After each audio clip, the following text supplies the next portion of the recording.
I knew the axe was coming when Tyler, our new 30-something CEO who thinks synergy is a personality trait, replaced the mahogany conference table with a communal beanbag circle.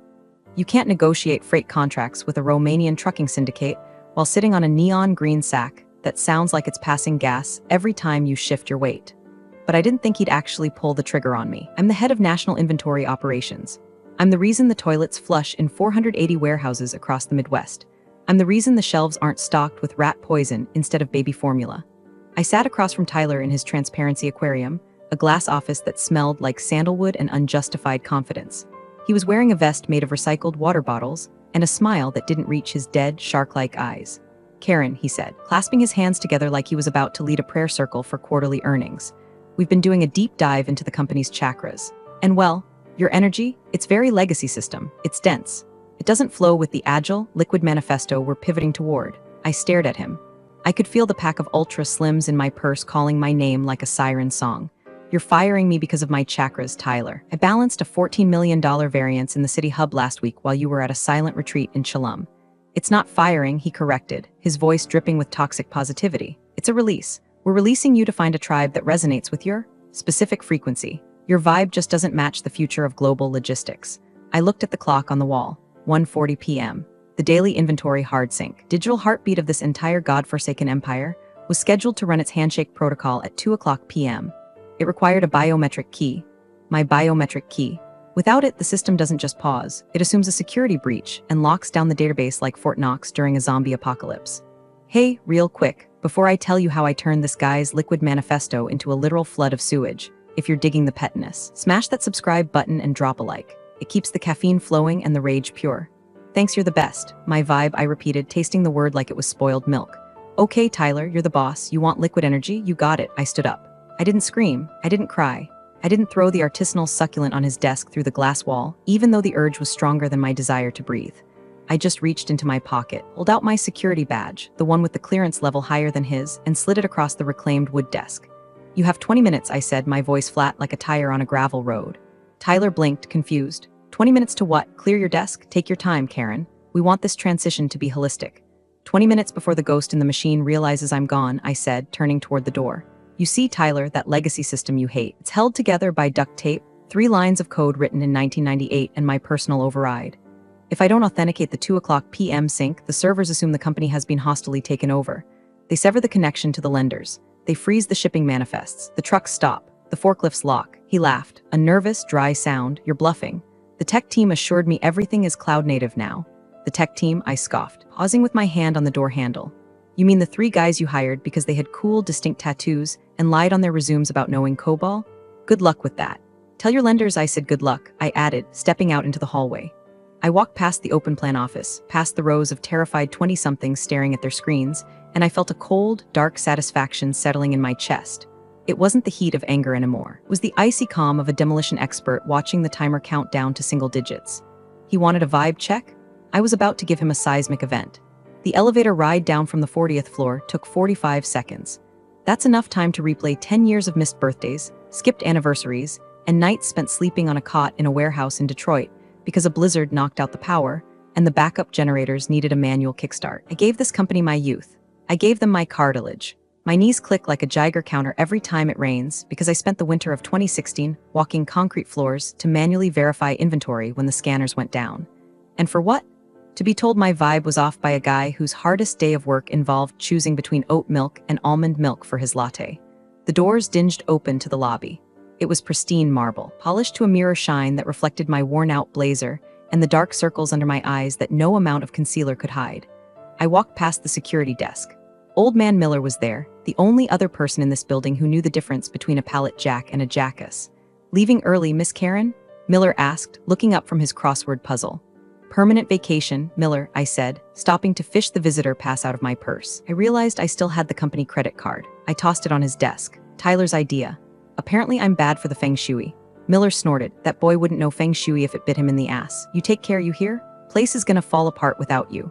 "That's the plan," I muttered, pushing through the revolving doors and into the humid, exhaust-filled air of the city street. The moment I stepped onto the sidewalk, my phone buzzed in my pocket. It's a distinctive vibration, 2 short, 1 long, the panic pattern. I pulled it out. "Alert, system sync authorization missing. Warehouse 117, Warehouse 118, Warehouse 119. The list scrolled down the screen like the credits of a movie where everyone dies at the end.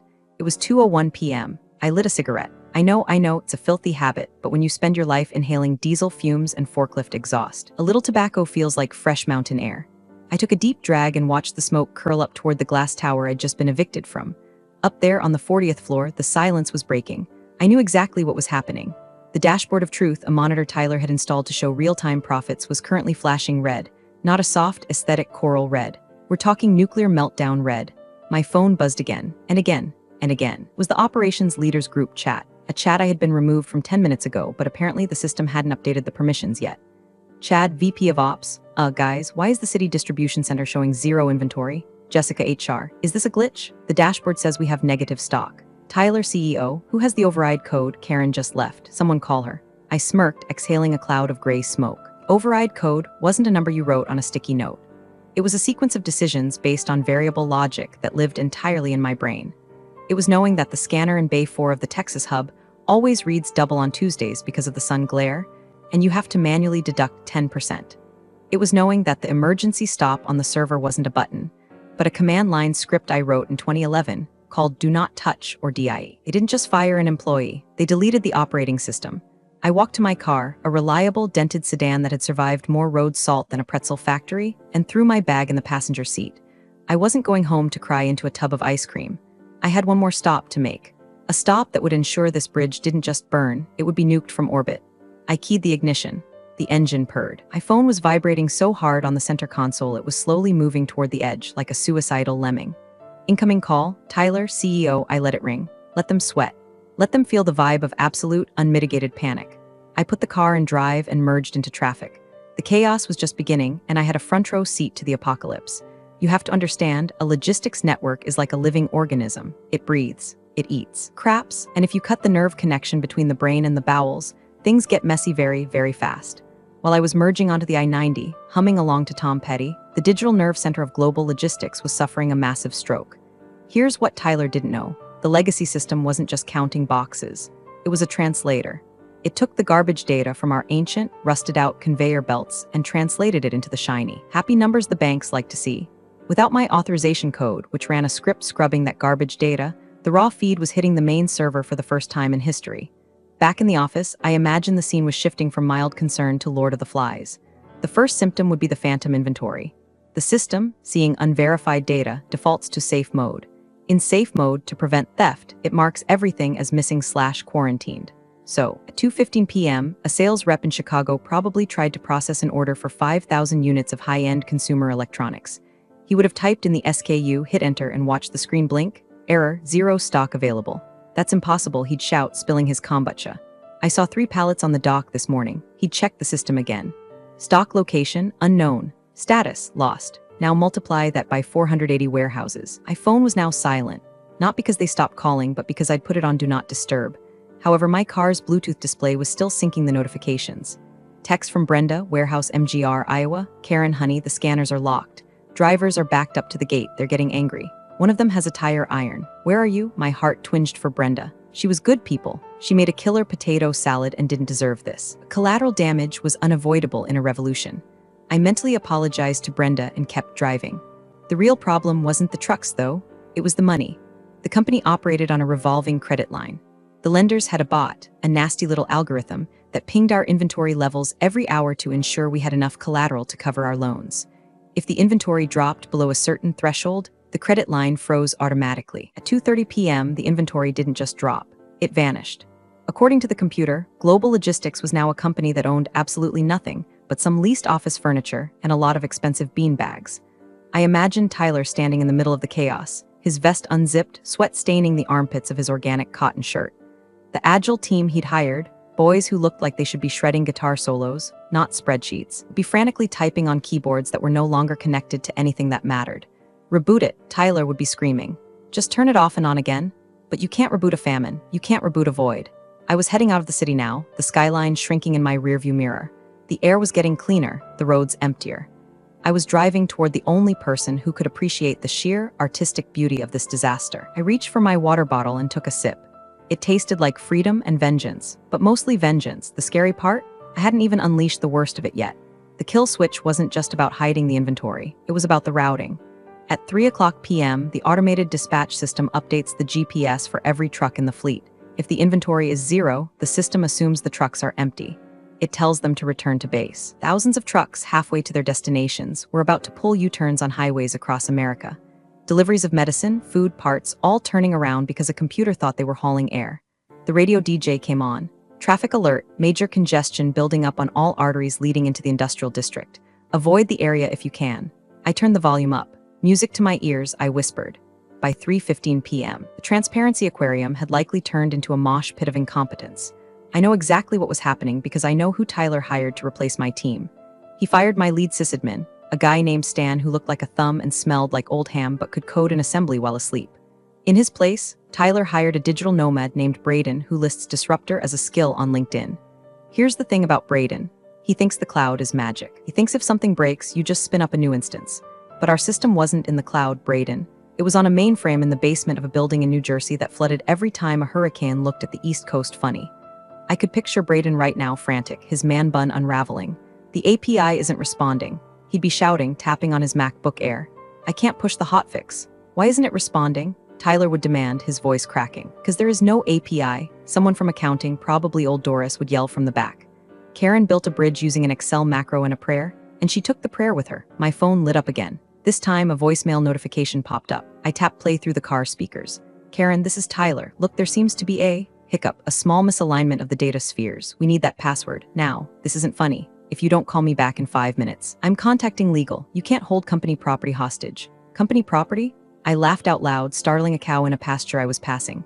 Honey, that property is a cognitive map of a schizophrenic labyrinth I spent 10 years memorizing. You can't sue me for my memories. The irony was delicious. For years, I begged them for a budget to upgrade. I wrote proposal after proposal, risk assessment, catastrophic failure imminent without system migration. Tyler had used those proposals as coasters. He told me I was being alarmist and resistant to change. Well, how's that for change, Tyler? The scramble back at HQ would be shifting from technical to physical.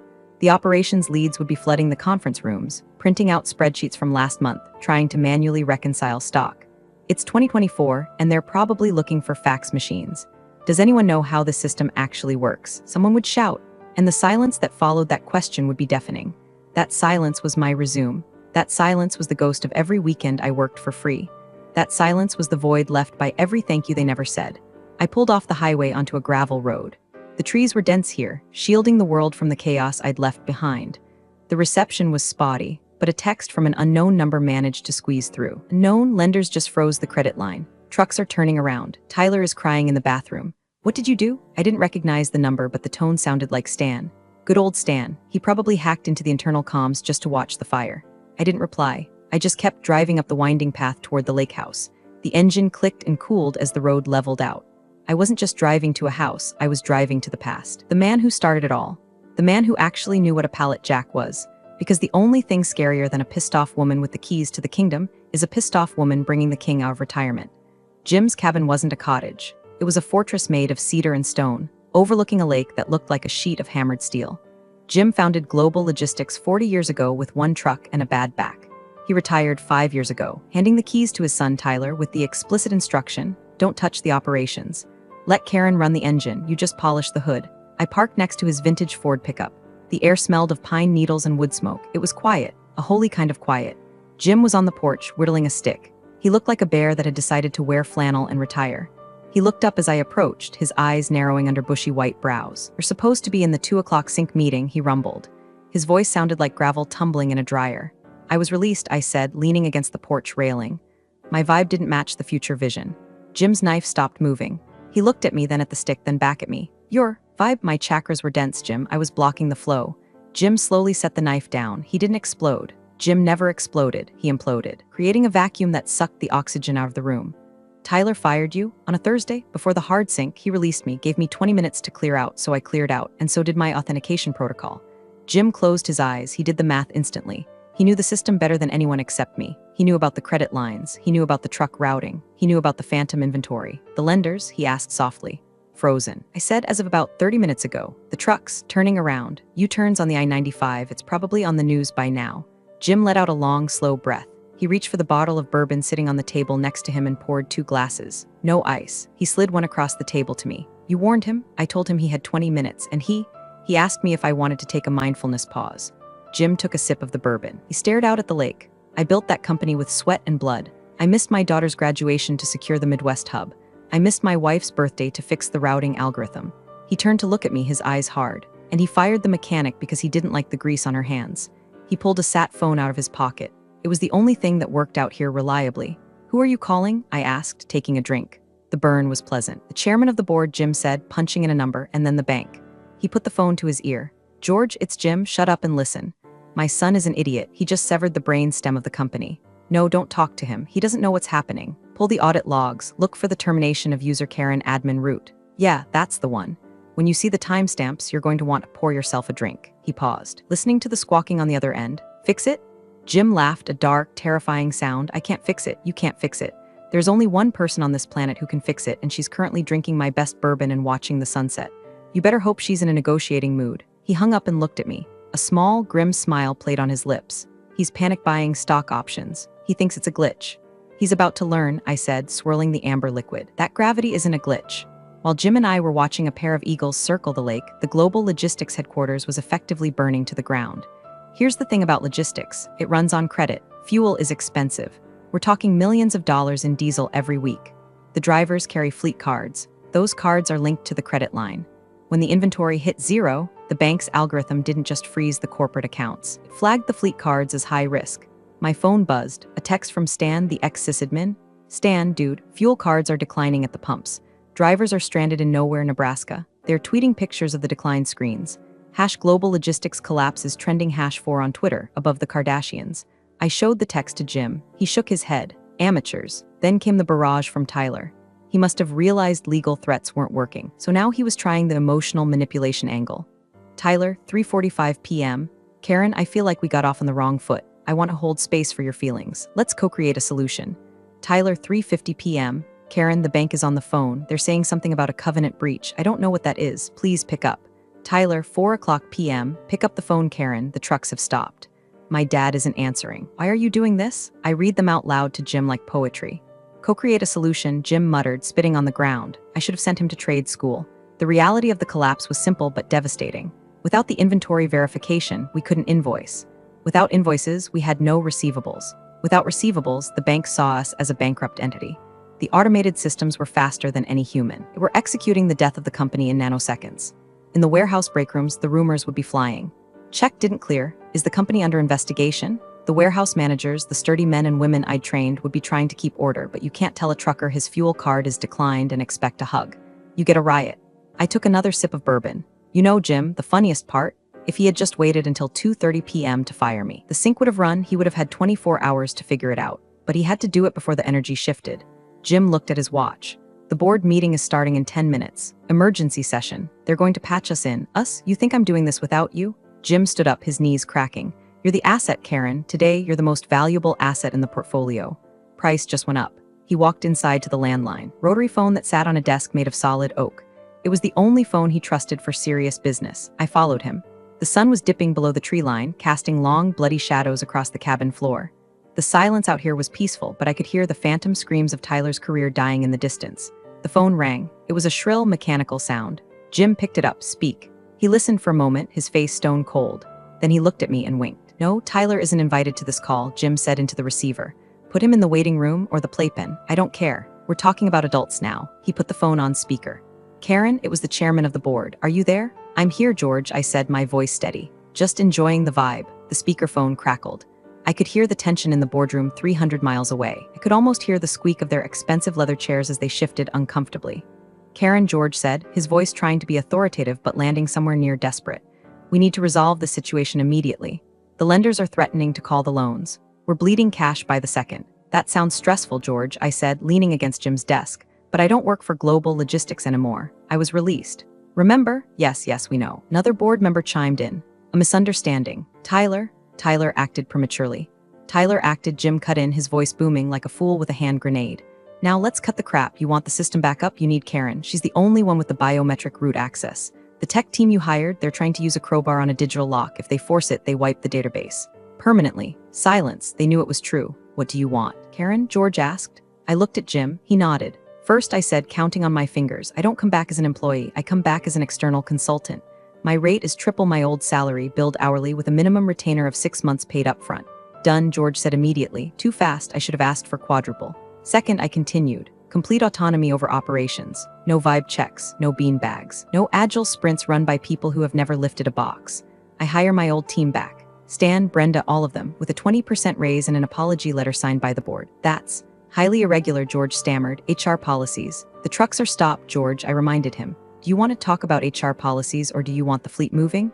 Fine. Agreed. Third, I said, taking a breath, and this one is non-negotiable. Tyler is removed from the operational chain of command. He is not allowed to speak to me, look at me, or email me about his spirit animal. He stays in his glass aquarium and plays with his succulents until you find a replacement. There was a long pause. Removing the founder's son was tricky politics. He's the CEO, Karen, George said weakly.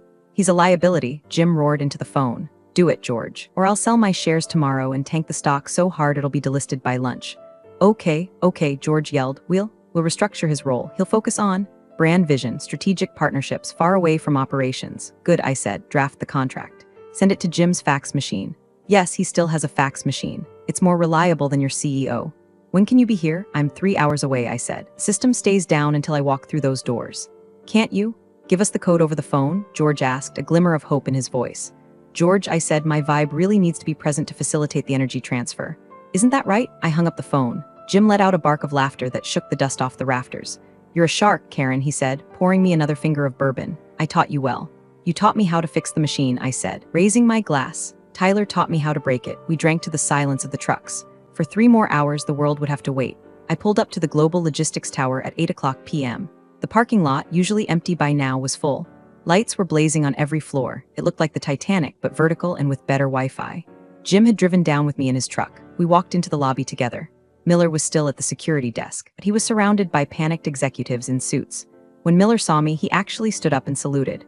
Welcome back, ma'am, he said, grinning. We took the elevator up. The silence in the lift was heavy. Jim was cracking his knuckles. I was just checking my lipstick in the reflection of the brass doors. If you're going to save the world, you should look good doing it. When the doors opened on the 40th floor, the smell hit me first. Stale coffee, nervous sweat, and pizza boxes. The transparency aquarium was crowded. George, the chairman, was there. The legal team, and in the corner, sitting on his beanbag, was Tyler. He looked rough, his vest was unbuttoned, his hair was messy. He looked like a child who had broken his mother's favorite vase and was waiting for the wooden spoon. When I walked in, the room went silent. You could hear a pin drop or a stock price plummet. The contract is signed, George said, thrusting a paper at me. Wire transfer is cleared. Please, Karen, fix it. I didn't say a word. I walked past them, straight to my old desk. It had already been half cleared, my ergonomic chair replaced by a yoga ball. I kicked the ball across the room. It bounced off a glass partition with a satisfying thwack. I dragged a real chair over from the nearest cubicle. I sat down. I pulled out my laptop. I hadn't returned it yet, fortunately. I plugged into the hard line. What do we do? One of the new Agile developers whispered, hovering behind me. Do we need to reprovision the server nodes? Go sit down, Braden, I said without looking back, and don't touch anything. I opened the terminal. The screen was a wall of red error text. System lockdown. Authentication required. I typed in my username, Karen Ops Prime. I typed in my password. No, I'm not telling you what it is, but it involves an obscene acronym about Tyler's dad. I placed my thumb on the scanner. Biometric confirmed. Initiating sync. Reconciling inventory. Restoring credit lines. The screen turned from red to green. It took exactly 45 seconds. The room let out a collective breath that sounded like a tire deflating. Phones started ringing immediately. Bankers, warehouse managers, drivers, all calling to ask why the lights just came back on. I stood up and closed the laptop. I turned to face the room. Inventory is live, I said. Trucks will receive updated routing in 3 minutes. Lenders will see the assets within 5. George slumped against the wall, wiping his forehead with a handkerchief. Thank God. I looked at Tyler. He wouldn't meet my eyes. He was staring at the floor, picking at a loose thread on his recycled vest. One more thing, I said to the room, but looking at him. My team, Stan, Brenda, the rest, they'll be back at 8:00 a.m. tomorrow. I want their desks back. I want the bean bags gone. And I want a coffee machine that dispenses actual caffeine, not matcha water. Whatever you want, George said, just keep it running. Oh, I'll keep it running, I said, as long as the check's clear. The meeting broke up. The lawyers scurried out like roaches when the lights turn on. Jim gave me a pat on the shoulder that nearly dislocated my clavicle, his version of a hug, and went to deal with the board. I was the last one to leave the aquarium. I walked out into the hallway, feeling the weight of the day pressing on my shoulders. I was exhausted, but it was a good kind of tired. The kind you feel after you've successfully reassembled an engine or dismantled an ego. Karen, I stopped. It was Tyler. He was standing in the doorway of his office, looking smaller than I'd ever seen him. The The swagger was gone. The spiritual buzzwords had evaporated. He struggled to find the words. I didn't know the system was that dependent on you. I turned slowly. That's the problem, Tyler. You saw the machine, but you didn't see the mechanic. You thought you could run a freight train on good intentions and oat milk. I just wanted to modernize, he whispered. I wanted to change the culture. You did, I said. You created a culture of fear. And then you created a culture of bankruptcy. Congratulations. He looked at me, his eyes wet. Is my dad going to fire me? I don't know, I lied. I knew. Jim was currently drafting the press release announcing Tyler's transition to a non-executive role in charitable outreach. But I do know one thing. I stepped closer to him. The fluorescent lights hummed overhead, the sound of a system working exactly as it should. You fired me for my vibe, I said softly, savoring the words. You said I was too dense, too heavy. I tapped my security badge. New consultant-level badge George had just printed for me. Turns out, I said, my vibe was the only thing keeping this place from collapsing under its own bullshit. I leaned in, just inches from his face, and smiled. A real, genuine, terrifying smile. Vibe check, I whispered. I turned and walked away. I didn't look back. I walked to the elevator, punched the button, and rode it down to the lobby. Outside, the night air was cool. I walked to my car, got in, and drove to the nearest 24-hour diner. I ordered a steak, rare, and a black coffee. I sat there alone, listening to the scanner app on my phone. Unit 445 en route to Cleveland. All clear. Dispatch to Unit 102, routing updated. Proceed to dock. The voices of the drivers, the warehouse workers, the people who actually move the world. They were back online. I took a bite of the steak. It was tough, greasy, and absolutely perfect. I pulled up my banking app. The retainer had hit, a number with a lot of zeros. I might be a legacy system, but legacies last. Vibes, they just evaporate. I took a sip of coffee and lit a cigarette right there in the parking lot, blowing the smoke toward the moon. We're all healed. Big thanks for watching, you sneaky seniors. Subscribe to keep the coffee pot brewing revenge. Your ex-colleagues won't know what hit him.